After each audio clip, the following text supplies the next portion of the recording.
Good morning, everyone. My name is Calvin Wharton, and I'm very happy to be reading to you this morning as part of the Fringe Festival. I'm presently in my home in Vancouver, Canada, and I'm going to be reading today poems. I'm going to read a couple poems from my book, The Song Collides, but only a couple.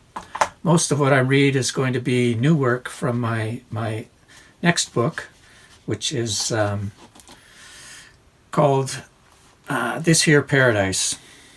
So I'm going to begin with a couple poems that come out of my experience of being in Tranås in Sweden as part of the Coracle Europe Residency at Cultivera a couple of years ago. And on just a bit of background with this very first poem, on my way to Tranås, I got sort of stuck in the train station, the central station in Stockholm, because of some trouble on the rail line. And this poem comes out of that experience. It begins with a quote from Elizabeth Bishop poem called Questions of Travel. Her line is, "Should we have stayed at home and thought of here?" The poem is called Here, Not Here. Patience, no abstraction, but a goal. When trains out of Stockholm Central Station sit paused because a fire somewhere down the line delays all departure, and waiting takes control of interrupted travelers packed into this terminal, like pickled herring about to become television news. Swim, then, always against the many, up or down stairways, searching for one correct platform, lugging suitcase and a backpack, while notions of what might occur in a poem flow through me, also struggling, against the current of sloth, that familiar deadly sin that attaches itself to me. I am here and not here, exactly where I stand in the great crowded belly of the station, watching the electronic board lit up with information that all seems to say, delay, though I have to ask someone for a translation, and still I can feel the hum of hope that gathers sighs and energy from each of us. Together optimistic that our train, the one we need, will be leaving soon, and we will be on it, comfortable in our seats with a book or magazine to read, occasionally glancing out the window while we whittle away at the memory of our irritation, till all that's left is a story to tell when we arrive, where we must eventually find ourselves and maybe learn the meaning of patience. This is, in Sweden, summer sun lingers late.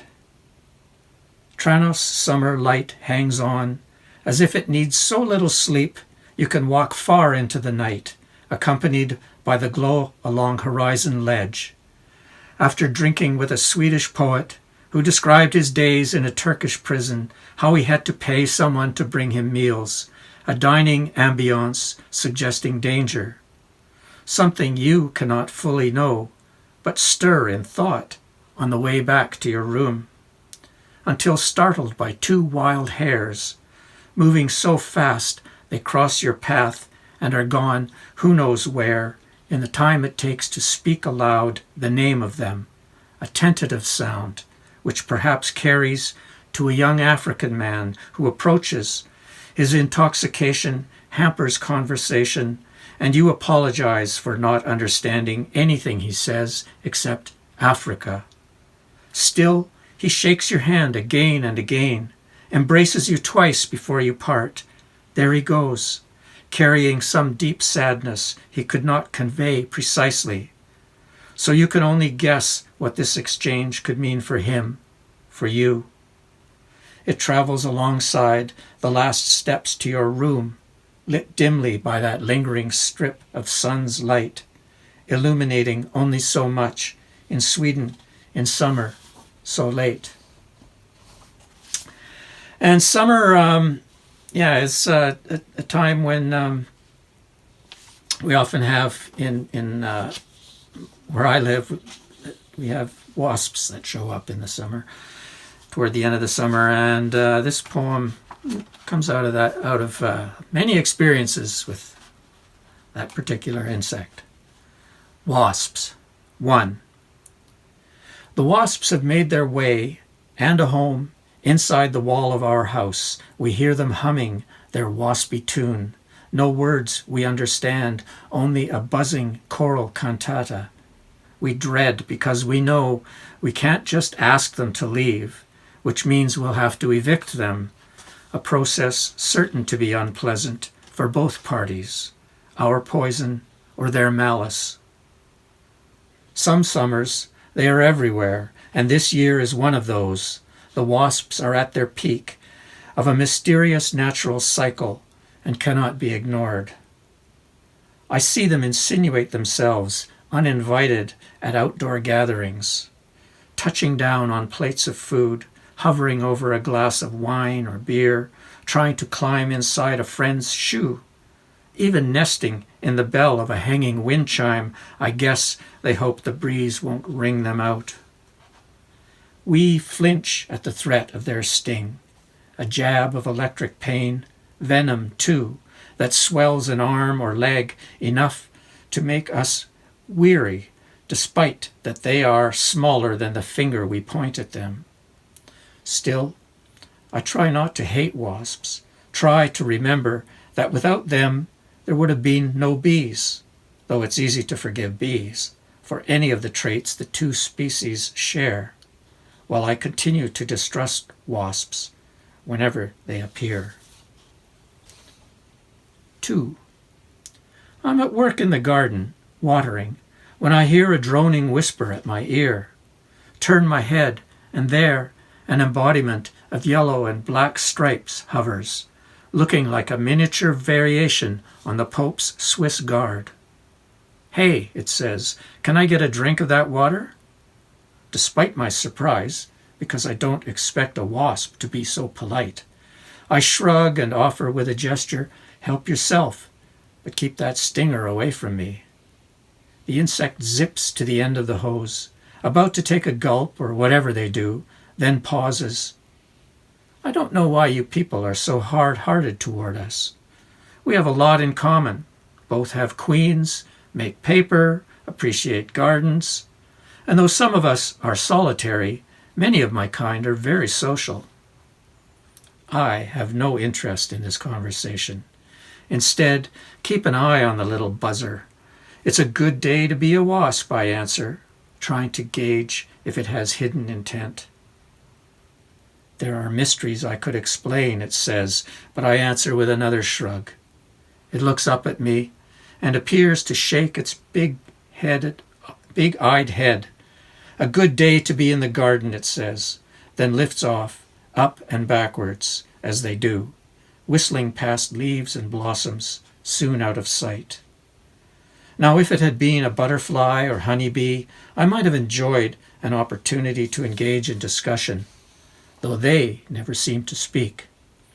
But it's impossible to allow myself to learn anything from a creature as unpredictable as a wasp.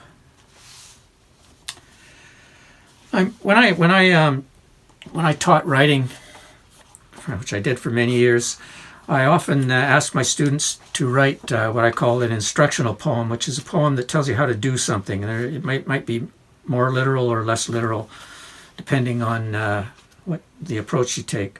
So this poem is one of those, an instructional poem, and it's called How to Stay on the Trail. Begin wherever you are, but first look around. Notice the configuration of living things, trees, ferns, flowering shrubs, the varieties of green too numerous to be considered a single color. How sun streaks down through the cedars, so you will recognize the place if you should find yourself back there at any time. Keep your eyes focused on the middle distance. Breathe deeply but gently, resting your tongue against the roof of your mouth, completing a kind of circle. Walk at first to introduce your feet to the ground, then run a bit to learn what it feels like. And as you move along through forest or across a meadow of loose strife and cattail, with that jitterbug of insect wings, or over barnacle-crusted rocks at water's edge.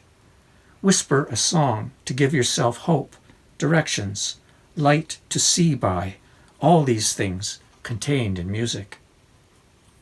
Let the lower half of your thinking drop behind occasionally to observe where you've already passed, what condition you've left the landscape in. Move forward with care. Pay attention to the passage of time. You'll want to consider this when the way grows confusing. And when the sky becomes too dark to see beyond the reach of your arms, stop and build a fire.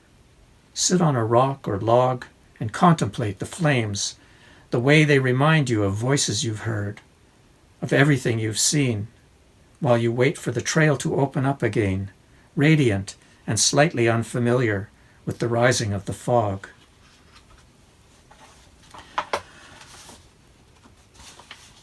And if you have been on a trail around where I live, you have a good chance of coming in contact with a bear. This is bear country. And so I'm going to read one more poem from the book. It's called Bears. Always in this darkened landscape, where the bush grows to road's edge, they are certain to appear. Grizzlies with ferocious humped shoulders, or blacks and their cinnamon-colored cousins, pursue me, follow, and in the wake of my dreamy walking, just as I know they will, come out from between the alders, parting branches, resolute and quiet behind me on the path, maintaining bare presence in peripheral light. So I speed up, head for the house quickly, carefully, without running, because that would only make them run too. My feet raising small puffs of dust, I imagine, but don't turn back to look or consider just what house this is, or whose, or how I know it's there. Still, they trail me to the flimsy screen door. I lock it anyway, which seems ridiculous, but sometimes keeps them out, circling the house, peering in windows with squinty myopic eyes, though often they find an opening, and I know they're inside, maybe the kitchen, clearing out the fridge, or shedding the living room furniture with curved yellow claws. I feel their movement, smell the rank aroma of old grease, or find a tuft of fur on a door jamb. I want to get away, but where is there to go? Back outside? Further inside? Into a closet or down to the basement?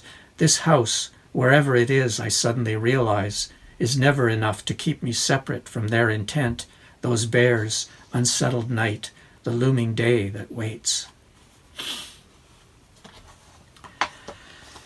And we also have, as well as bears, we have a lot of birds, just like most places, I suppose. And I've written a number of poems about birds. I have a collection called The Invention of Birds, and this is a newer one. It's called Cooper's Hawk. It begins with a quote from Joy Harjo from Praise the Rain. Her line is, "Praise the eater and the eaten." A new bird in town, at least new to our town, at least new to our yard. And here it is, at the top of the fence, way back, where leaves and limbs of trees make a light stippled curtain, trying to haul something up and away, while a Steller's jay shouts outrage and settles nearby. But the Cooper's hawk sees me move a bit closer for a better view. Through the cedar branches, I first thought it was an owl. And so it drops its cargo, then flies off with the jay right behind. Turns out the hawk was carrying the partly eaten remains of a smaller bird. Not enough there for me to identify, but maybe even a jay. Possibly that other bird's partner, or who knows. Still, there's nothing for me to do but toss this ragged corpse into the brush on the other side of the fence. Later, the hawk returns, and after sitting on a post, surveying the scene of the previous drama, swoops down to retrieve its lost bounty, then lifts and disappears into the terraced shadows. So a promise reveals itself in the animal world's balancing, the eater and the eaten, spring unfolding like a green suggestion, uncomplicated and fragrant as incense. Now, for a change of scenery, we go to China. My family traveled to China about a year ago, and during that trip, my son and I spent 4 days in Beijing, and every morning we would join the hundreds of people exercising in the park. And this poem is called, appropriately, Beijing Morning. Because we are determined and the sky is bright, my son and I tighten the laces on our Beijing morning. Head to Longtan Park to run a path that circles the small lake, together with hundreds of this neighborhood's early risers. Tai Chi groups gliding through motion, some with swords or Qiang lances. A group of exercise dancers, synchronized in rows, finessing steps to Chinese pop music. A handful of those who prefer the shouting meditation across water. Katok of table tennis, and the crack of a bullwhip worked by a man who thrashes air, pleased to have an audience. The pulse of these percussive beats spreads in waves across the capital, charts us a rhythm of direction we follow past the park, out from narrow hutong alleys, past vermilion walls enclosing Forbidden City, the Temple of Heaven, or whatever is ahead of us from morning into the day. And the next poem is a poem that's about a job that I had a long time ago, and there are many people here who feel that it's important that our work lives be portrayed in our art and literature. Anyway, this is when I worked on a cattle ranch in central British Columbia, and the poem is called Ranch Math. That year I worked on Evergreen Ranch, a concierge to cattle, a hand, as if one hand were all that was required. Instead, the job needed most of me, demand multiplying when my work partner married and moved away, leaving me on my own. One hand for 300 head of cattle. And if it's true that cows have 4 stomachs, then 1,200 stomachs to fill, which became my responsibility as winter's approach subtracted pasture from the food source equation. Feeding twice a day, 7 days a week, each morning and evening, even on my so-called day off. Treated grain that smelled of molasses and 2 pickup loads of hay, baled in the summer before rain could spoil the mowed crop. Those 80-hour work weeks built a mountain of bales, and character, too, I was assured, by the wealthy owner's daughter, who kept her hands in her pockets, contributing only comments on the quality of my stacking. Besides the routine tasks of ranch maintenance, as the sole cattle care provider in winter, my days included regularly breaking through the surface of ice on 5 or 6 creek sites to ensure water for the cattle, as I was told they would otherwise forget to drink, succumbing eventually to a thirsty death. Until one afternoon, while I took a midday break, and the ranch owner's daughter told me to get back to work, implying that I was lazy, not doing what I was paid $700 a month to do, no overtime. Anger surprised me with its energy, enough to confound me as I searched for a response, but could find only the ridiculous, "That's the straw that broke the camel's back." 3 weeks later, I drove the backhoe through 2-foot drifts of snow, blade down to clear a straight line to my cabin, loaded whatever of mine would fit in my van, and left that life behind, though the consequence of time spent there could never be expressed with integers. What had been gained propelled me, imagining uncountable bovine bon voyage, sweeping me over the cattle grid rails and out the ranch gate, like passing through a zero, not nothing, but an opening forward. And here's a bit of a dreamy poem, Travel Through Night. The snow that fills the streets to heights I cannot imagine, driving through now, draws a route down the mountain, which I can traverse on skis and have no trouble descending to the side of a river, no, the shore of a lake. Water so clear I can see the variety of aquatic life it holds. Tortoises, trout, angelfish, shark. When someone directs me to look back where I have come from, and there is the town where I bought my first house. Up those streets I drive with confidence and wonder at my ability to remember friends and acquaintances from a time long past, despite the strangeness of this familiar place. And I turn to you, walking beside me, with your skin so smooth, I realize you have not aged a day since we last strolled toward your home together, at least 36 years ago. And you ask me if I still love you, which surprises me because we haven't spoken for years. And even so, my answer is, of course, because there is no longer any doubt or hesitation.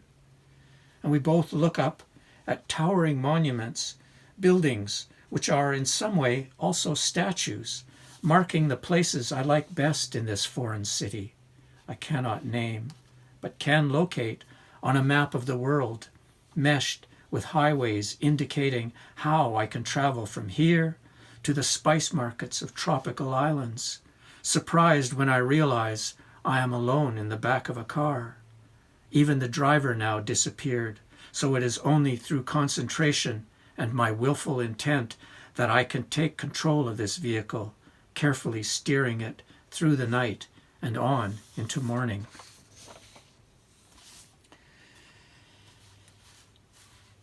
I think part of being in paradise, which is in a way we are, is to remember some of the things that we maybe take for granted. And this poem, sometimes they have different aspects, but this poem is called The Waters. If water has memory, it must recall the good as well as the bad it has washed over or away. Unlike people, water never thinks that everything is about its idea of itself, doesn't imagine being at the center of everything, though clearly on this planet it is.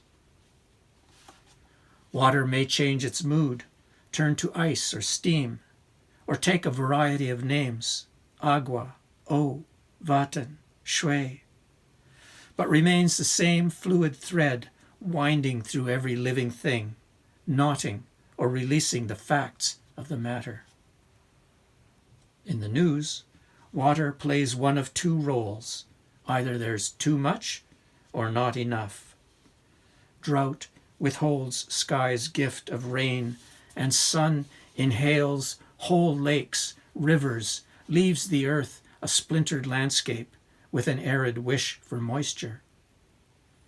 Ice storms attack the east coast, pull down power lines, snap branches from boulevard trees. Then the many frozen rivers break up in early spring thaw, dragging together twisted snags of debris into immovable tangles, giant heron nests of implacability. And now it's back to liquid concerns, water spilling out across lowlands, invading homes and gardens, streets navigable by kayak or canoe, wreckage immeasurable, and the weeping former residents captured for your sympathy by the camera's lens. Water is prayer, spills from Buddha's bowl, splashes across a baby's forehead, carries Moses to safety with the Pharaoh's daughter, sweeps ashes from Varanasi funeral pyres out to the Bay of Bengal, surrounds Amritsar's golden temple. If you like, you can follow a 6-step recipe on WikiHow for do-it-yourself holy water, to bless your home and family, or maybe simply accept the elemental truth that you are at the mercy of water, awash in its grace, or praying for its liquid benevolence, its kind hand to wave you gently down the stream. And I'm going to finish now with one more sort of instructional poem that's also a kind of maybe got a little bit of a writing workshop embedded in it. And the poem's called Do This, Do That. Exercise 1. Write a poem that works the upper body, lifts words confidently from the solar plexus. Notice how your muscles respond, all that resistance building outward from your lexicographic core to remind you where you are until your arms tremble with the discovery of each new line. Exercise 2. Imagine you have lost connection to gravity, a condition that has developed so gradually you didn't notice it was underway, and now can't tell if you're floating or standing firmly on the ground. Then reach back to gather the knotted rope of images bunched behind you. Feel a warmth that spreads into your hands the way water fills a container. Use this rope to pull the room, the world, closer until you know how to begin your poem. Exercise 3. Take a pen out to the garden. Use it like a shovel to cut and turn the soil there. Find yourself mining rows of emerald green stem and leaf. Shake free the words and phrases you discover. Arrange them as you like in sequences that surprise, and if you're lucky, delight. Feel the force of something new growing from that rich, dark ground. Exercise 4. Begin seated in prayer position, an ideal means to discover the language of devotion. Pay attention to your body, pushing down against the floor, and slowly raise your hands to brush imaginary clouds drifting effortlessly above you. Effortless behavior begs imitation, so pause to observe this moment, its structure and substance. Begin your poem naturally, as it almost forms itself in the air before you, as simply as breathing. Thank you for listening, and I hope you enjoyed those poems and that you enjoy the rest of the festival. Goodbye.